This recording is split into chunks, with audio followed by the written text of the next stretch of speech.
Hello aqua friends, welcome to my channel. My name's Nicole and we're gonna dive into a simple, soft and dreamy winter scene.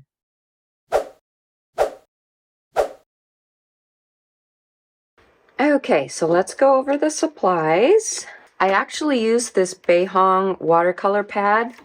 You guys, this is so well glued on all sides compared to the arches.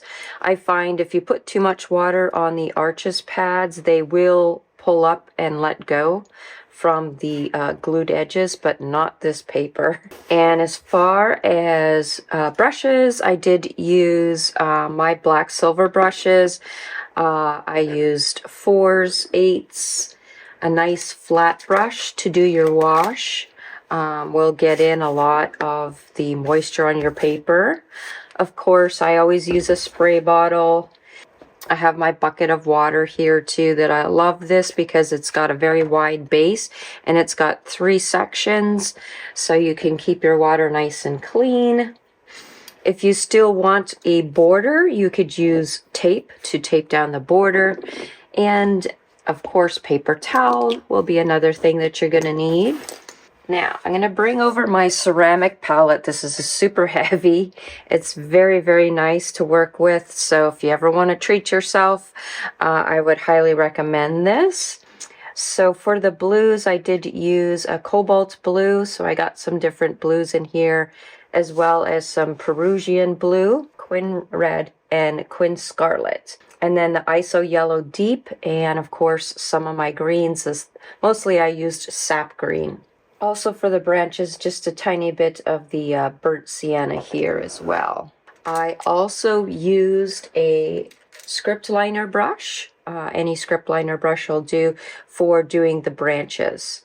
And then a pencil for doing your sketch. So this paper, you guys, also behaves a lot like arches. And it's like half the price. It's a lot less expensive. I highly recommend trying it.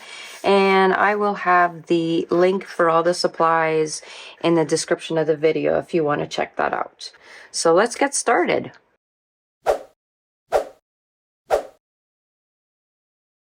So here's the lovely reference photo from Pixabay. And what drew me to this picture is, of course, the gorgeous fluffy snow, soft sunset in the background, and all the snow on the pine tree. And coming from Canada, this really called to me because as a child, I was always outside. I loved all seasons, probably especially winter since I love to ski. There's nothing like fresh snow that falls. And the winter is so quiet, very quiet, you know, there's not too many critters about. And all you can hear is that soft swish of the fresh snow under your boots.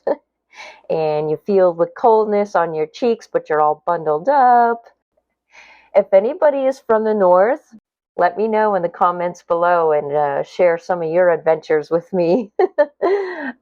So yes, we're doing wet on wet. This is our first layer. I'm wetting my paper very well, as you can see. And I'm using a very soft, the blue colors, that cobalt blue. And the background is it's a very muted picture nonetheless, right? So we will have to build up some of the contrast, but I don't want to go too dark too quickly. Now, my favorite thing to do is to tilt the paper. You can get some very beautiful gradations of color and that glowing effect all on its own. The magic happens, folks, when things blend on the paper. It's not my brush, it's the paper. And you're tilting your board in the direction that you want the paint to kind of flow.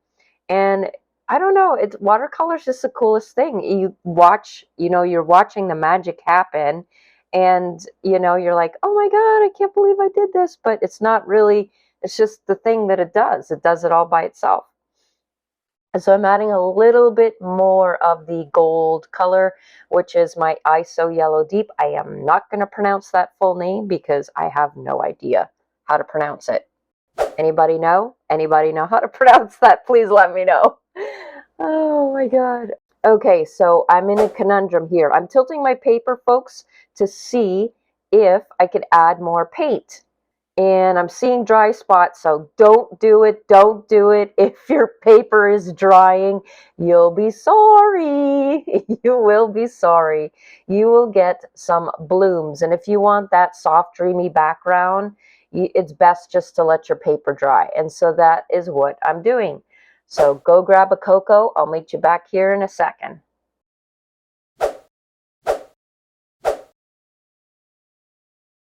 So for the second layer, I am coming in on the bottom part of my paper where the snow is. And so I'm adding some of that really nice, crisp cobalt blue for the snow. And I'm just kind of wetting where I want to put some more contrast.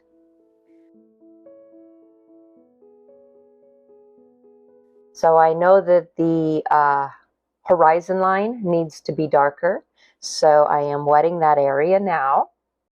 I'm basically not wetting too much where the snow is because that's going to be done after I get the background layer done. So I'm just concentrating on getting that horizon line darker. So I am using Prussian blue.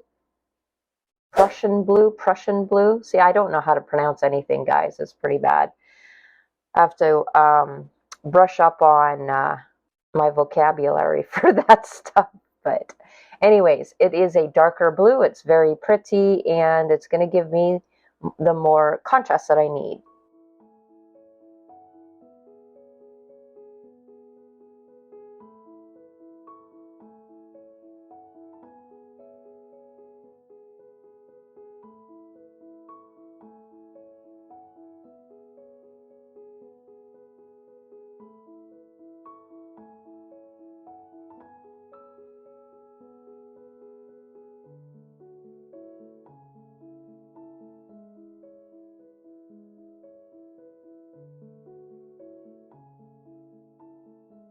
Everything is wet, and we're getting our winter wonderland background in here, soft and dreamy.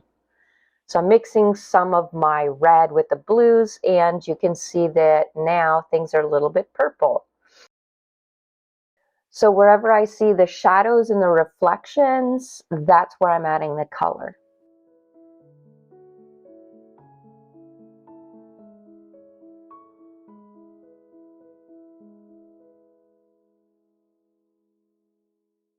Before my paper dries, I'm adding just a bit more vibrancy where that beautiful sun is. Tilt your paper a little bit if you need it to flow in a certain direction.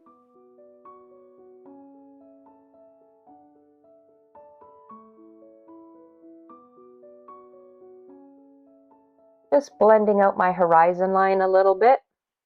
Now, I do love how that background is looking. So from here, I'm going to just stop and let it dry.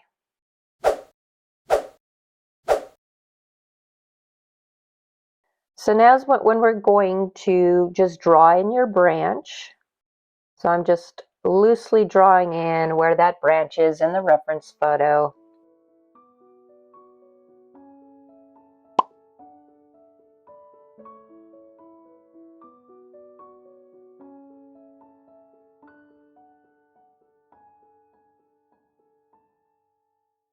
Because this final layer will be all about doing the snowbanks, the snow on the trees, and that's when we're going to combine some negative painting, and it's going to be a lot of fun.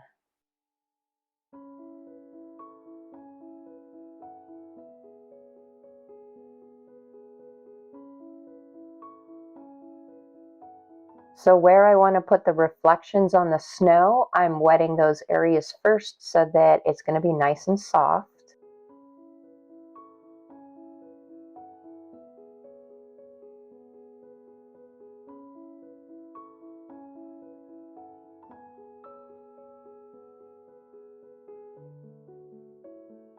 On the edges of the snowbanks, I'm increasing that saturation to kind of depict these different layers, but I am blending it out with some water so it's very soft.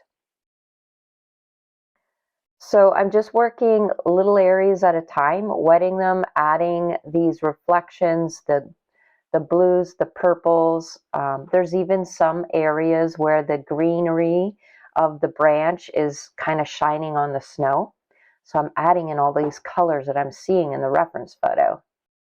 So you see I'm sort of looking at the reference photo, I'm looking at my shapes of the snowbanks and all these little holes and ins and outs. And as I'm going along, I'm softening some of these edges. And so it fades into nothing.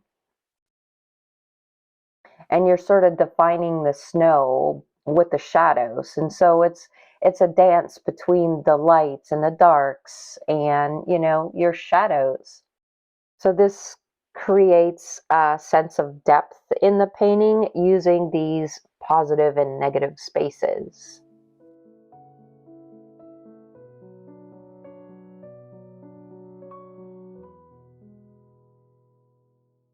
So it's kind of handy to have two brushes. You see, I have one brush down on the table, one brush in my hand. So I could pick up just the wet, clear brush to soften my edges and use the other brush for the pigments. As far as the mixture of the paint, you can see that it's a very watery mixture because the painting is very, very soft. The painting is not super contrasting. I am trying to create some depth, but I still want that overall freshly fallen soft snow effect.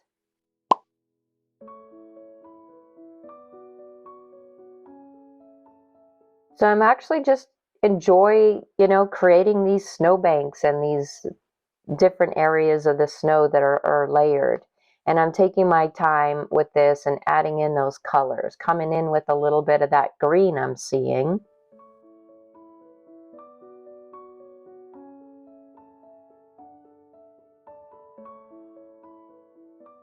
So moving on, drying my paper a bit so I could start on the branch. So I have my script liner brush and I'm going to take my time starting off with the burnt sienna. The branch does have some warmer tones in it mixed with the green.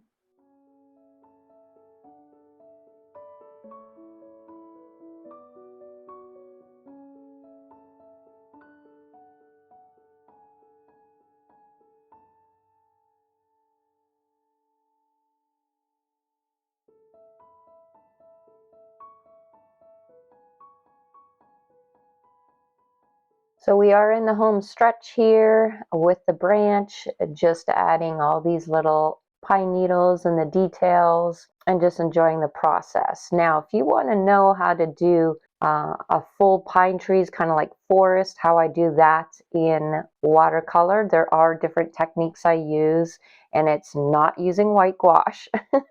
Stick around to the end and I will show you how you can represent snow in a different way.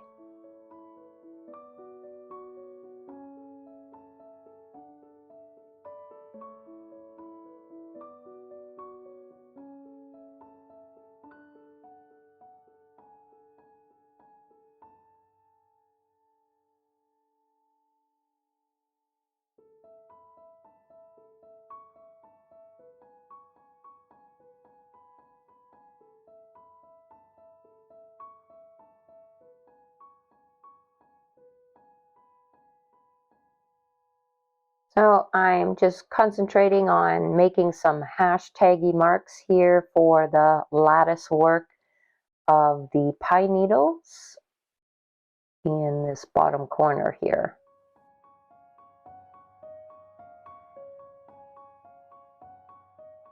So once I'm happy with the amount of branches that I have, I'm going to define the snow around this branch.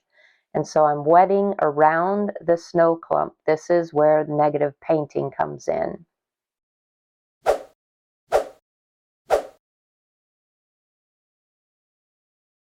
So you wet the area and then you paint around it. And then you just want to smooth out your edges to nothing so that it's a very slow gradation and blends into that background.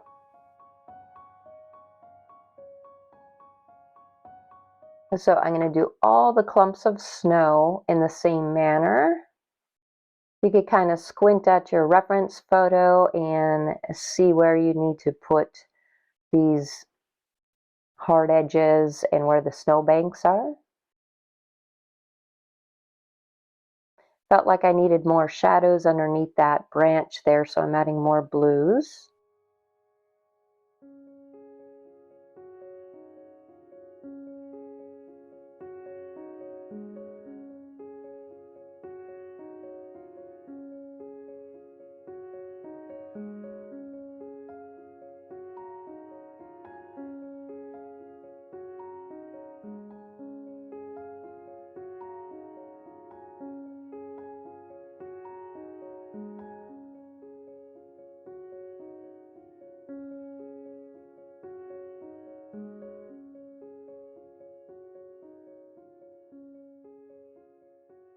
And there you have it. You guys just created a masterpiece.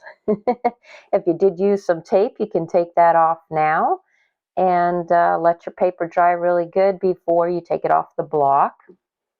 So how I did snow here, now I have done a few tutorials using this technique. I'm using the local color of the scene, which is this winter blues. And I'm using that color for the snow. The darker blues are going to be underneath the snow. So in effect, you're painting your tree with a very light watery blue mixture, and then you're coming in while it's still wet so that you get some really nice blending areas, but then you can also get some hard edges too. So it's kind of nice to have a little bit of both. And if you would like to see a tutorial on how I did this, you could hit the link that's showing up on the screen here. If you guys enjoyed this tutorial, don't forget to give it a thumbs up and subscribe for more watercolor adventures. I will see you guys next week. Merry Christmas!